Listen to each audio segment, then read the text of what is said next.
Welcome to the Tesla FSD vlog version 12.4.3, I believe. Let's get to it. All right, this is the first time I'm driving with the new one. Let's see how she does.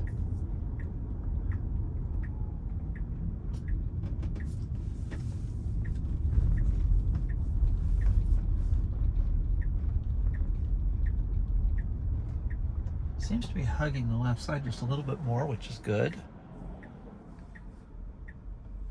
We've got a clear intersection here, but it's still hesitating a lot. All right, let's see. Okay, normally it would change lanes in that intersection, and it didn't. That's great. Definitely an improvement. I'll call out if I touch anything, like the accelerator specifically. That's the one I normally have to fight with. So we're not quite up to the maximum speed, but that's okay because we didn't have that far to go.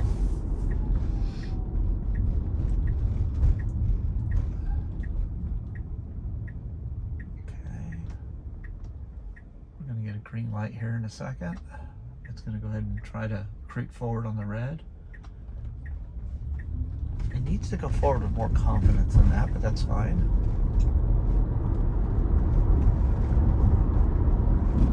So I've been driving with 12.3 for a long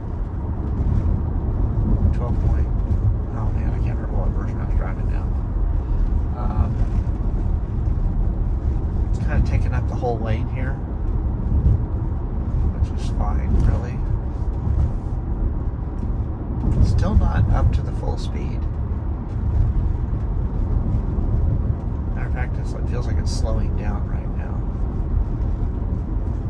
There's one thing that the camera cannot capture, and that is this like hesitation. Like it slows down a little bit, speeds up a little bit, slows down a little bit.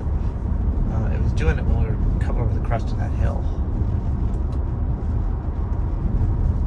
Interesting. So supposedly in this one, I'm supposed to be able to look forward and it's not supposed to nag me. It's still not going the right speed. I have to push down the accelerator to get up to the right speed. It's an interesting problem because the stoplights on some of the streets around here are actually timed. And if you don't go a certain speed, you won't make the stoplights. And oddly enough, it is not the speed limit.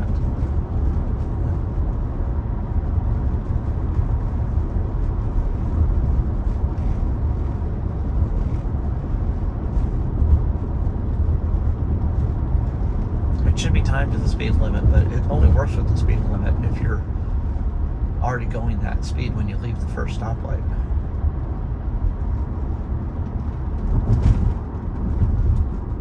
Alright, this is a little bit of an abrupt stop. I'm going to put on the turn signal and see if it'll change lanes. That's better.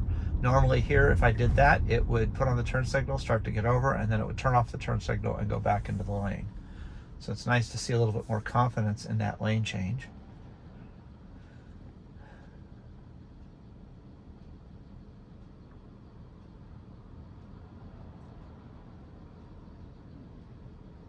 I was talking to a guy who rides a motorcycle yesterday, and he was berating full self-driving. And upon talking to him, he basically was saying that in a motorcycle, he passes a lot of cars, and he can see the people doing full self-driving where there's no hands on the steering wheel or something, but they are looking at their phone while they're driving. That's not how this is intended to be used. This is intended that your attention is forward, just like it would normally be when you're driving. And you should not be trying to take it. Oh, that's no. It's going slow, and it changed lanes in front of a car that was accelerating. So I had to hit the accelerator there too. That was. It did not do anything dangerous. It was rude. And one of the things that we know in America is that people are very sensitive when you're driving. And if you do something rude, they really take it personally, feel violated, and in some cases, they act out on it. I mean, you can go to YouTube and look at all the road rage clips if you want to see the worst extremes of it. But the less rude a car, I'm just going to say it from the standpoint of what they see. They see a car. The less rude a car is, the less likely you are to upset them or make them have a bad day or whatever.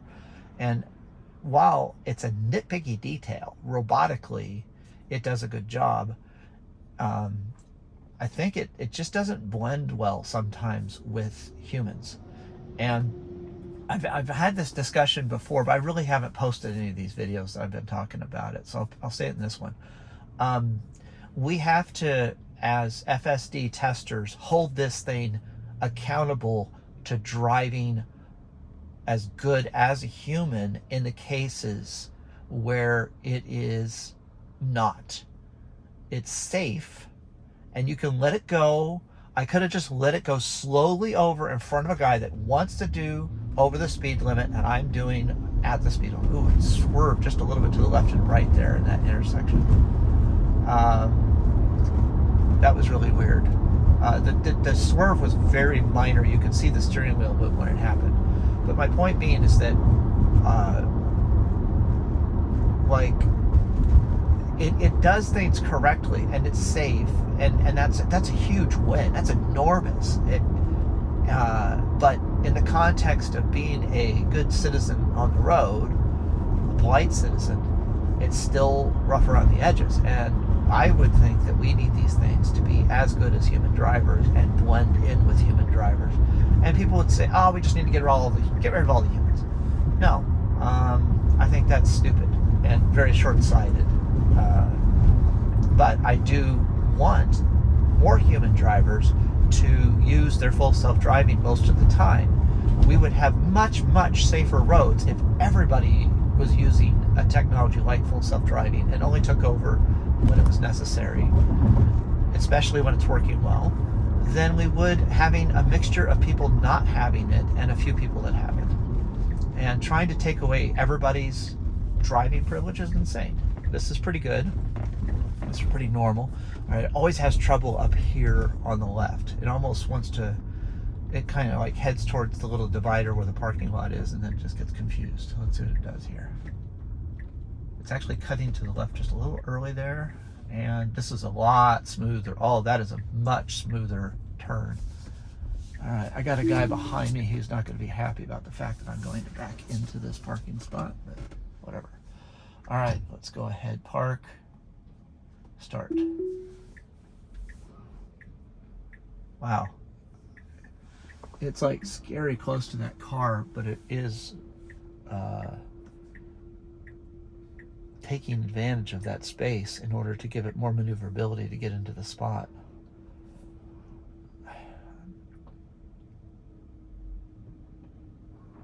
So this is one of the things right here.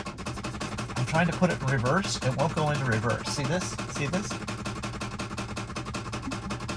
See how long that takes? That's not good.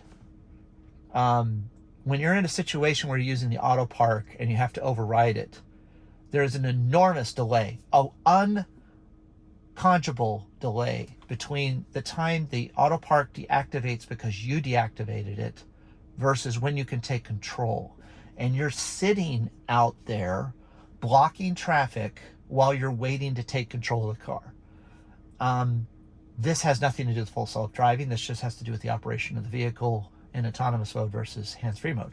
All the other times when we drive with full self-driving, we can immediately take over. But when we're in auto park and we try to go back to manual control, which we have to, but sometimes because it's just too slow or there's a human blocking it or whatever, this needs to be quicker. I mean, I should be able to just instantly say, fuck you, drive, reverse, whatever. I shouldn't have to wait until an appropriate amount of cooling off period, the car feels good enough to let me have control. At any rate, one of the reasons why I did put it in reverse is because I'm not in the spot as much as I'd like to be. I know it's a little thing, but I just don't like it when my car sticks out because there's a better chance of somebody clipping the front end of my car if they're not paying attention. At any rate, thank you very much for following me along on this first run of FSD 12. I'll just put it up here, 12.4.3. And I was on 12.3.6 before, I believe. So have a good day. Like, comment, subscribe, and I'll talk to you next time.